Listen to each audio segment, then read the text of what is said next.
Semuanya. Eh, Kami dari kelompok 3 ingin mempresentasikan hasil aplikasi kasir minimarket sederhana yang kami buatkan. Sini kami eh, ada anggota kelompok 3 itu ada Rifki Adi Pratama, Muhammad Rizky Nur Lahid, Yohanes Hari Widyastomo, Danang Jiwandono, dan saya sendiri Ridho Esker.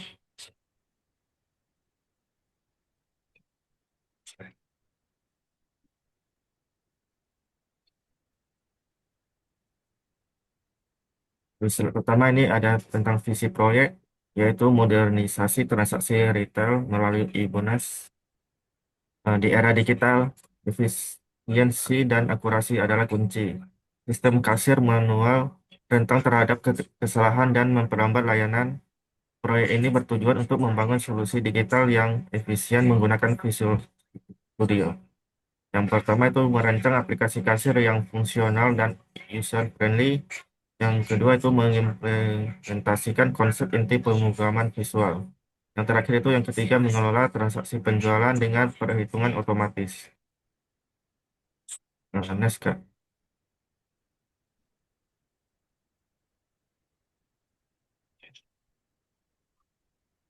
Selanjutnya yaitu menyiapkan fondasi, perangkat dan konsep kunci.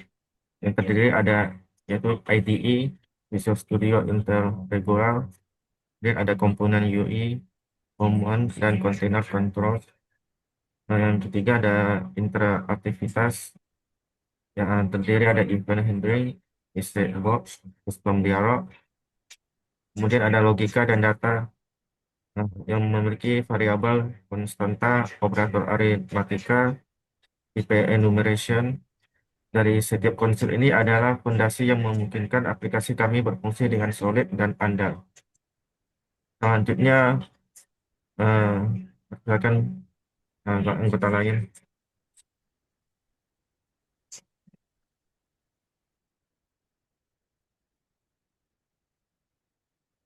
Oke, oke. Di project kami ini kita menggunakan beberapa toolkit. Yang toolkit pertama itu membangun antarmukanya atau UI control. Di sini ada common control yaitu blok bangunan utamanya.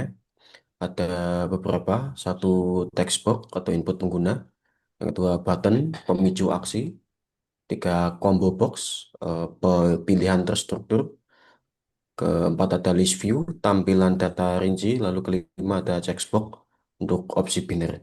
Selanjutnya ada container control, struktur dan pengelompokannya. Di sini ada group box untuk mengelompokkan elemen yang terkait, lalu ada panel untuk wadah fleksibel. Lanjut. Di sini ada toolkit yang kedua, menanamkan logika, data, dan operasi. Em, Pertama ada variabel dan konstanta. Jadi untuk penyimpanan data dinamis atau yang nantinya nilainya akan berubah. Jadi ada subtotal dan total bayar. Lalu ada nilai yang tidak berubah, nilainya yang tetap. Di sini ada pajak dan diskon member. Selanjutnya adalah operator aritmatika. Ini adalah mesin penghitung di balik setiap transaksi, seperti menambahkan, mengurangi, mengalihkan, dan membagi. Selanjutnya ada tipe enumeration, yaitu memberi nama yang jelas untuk data kategori, seperti kategori barang, yaitu ada makanan, minuman, sembako. Jadi eh, penamaan variabelnya itu yang masuk akal, jadi mudah diingat. Untuk slide selanjutnya akan dijelaskan oleh rekan saya. Silakan. Baik, ini merupakan blueprint berupa wireframe dari aplikasi kita. Kita mulai dari yang frontend dulu, atau pusat kendali transaksi, dimulai dari menu paling atas berupa menu navigasi utama. Lalu kemudian di sebelah kiri merupakan area input data barang. Ini untuk memasukkan data transaksi yang ingin kita melakukan transaksi. Terus bawahnya merupakan panel kalkulasi dan pembayaran. Baru setelah bagian kanannya keranjang belanja real time yang berisi belanjaan-belanjaan. Kemudian yang kanan form stroke merupakan hasil dari checkout dari frontend yang sebelumnya, berupa isi rangkuman transaksi final, dan ada dua button untuk opsi cetak dan tutup. Next. Kemudian ini spesifikasi material, struktur data inti. Pertama dari konstanta, merupakan nilai tetap proyek yang berisi dari pajak bernilai 10%, diskon member 5%, kemudian nama toko di aplikasi kami ini adalah Mini Market Sejahtera.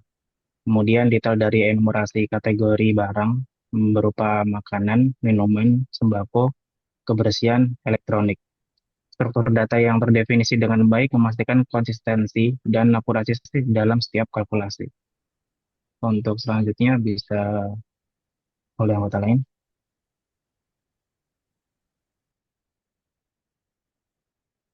Baik, di sini alur kerja sistem logika tambah hapus barang.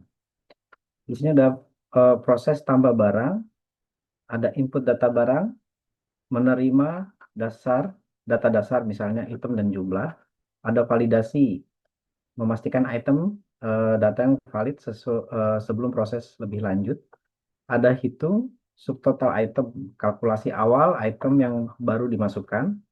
Yang keempat ada tambah keranjang atau list view, item yang ditampilkan secara visual pada daftar transaksi. Ada update to total keseluruhan. Ini untuk total transaksi yang diperbarui. Selesai, di sini ada proses hapus barang. Pilihan item di keranjang mengidentifikasi item yang akan dihapus. Tampilkan konfirmasi message box, menggunakan message box untuk verifikasi guna mencegah kesalahan penghapusan yang tidak disengaja. Selanjutnya hapus dari keranjang, item yang dihapus dari daftar.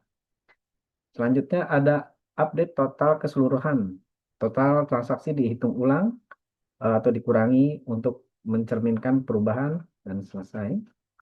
Selanjutnya di sini ada momen kunci alur logika checkout. Di sini ada proses checkout mulai, ada tombol checkout ditekan, validasi keranjang, hitung pajak dan diskon member, ada kalkulasi total akhir dan generate struct custom dialog, tampilan from struct dan present from utama untuk transaksi baru. Selanjutnya akan dipresentasikan oleh rekan saya.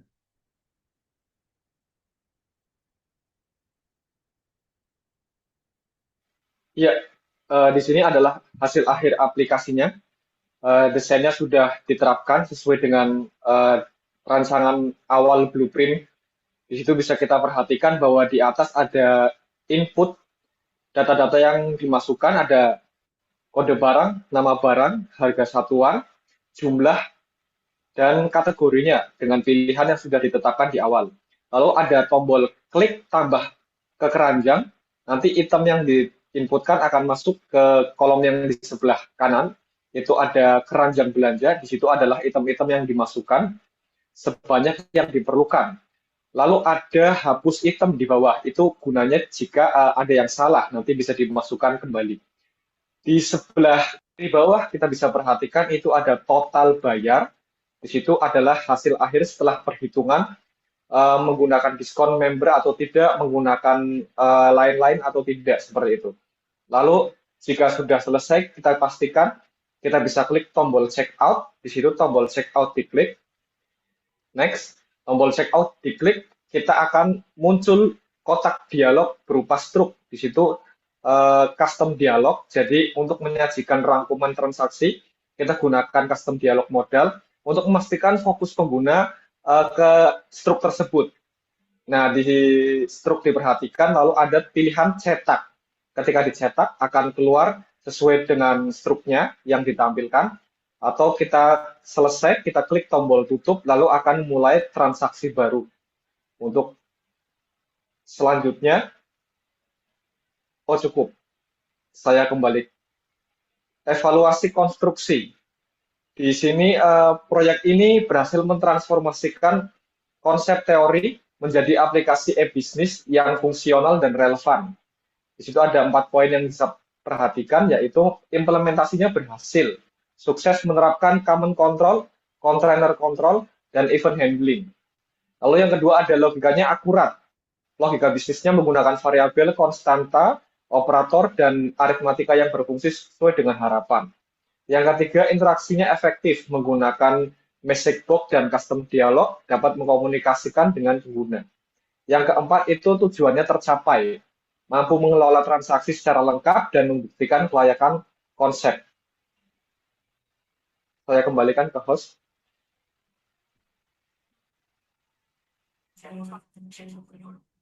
Baik, terima kasih teman-teman semuanya. Mungkin hanya itu saja yang kami presentasikan. Mohon maaf jika ada kesalahan kata-kata kami dan presentasi kami kurang jelas. Mohon dimaafkan. Eh, Sekian dari kami kelompok 3 dan terima kasih.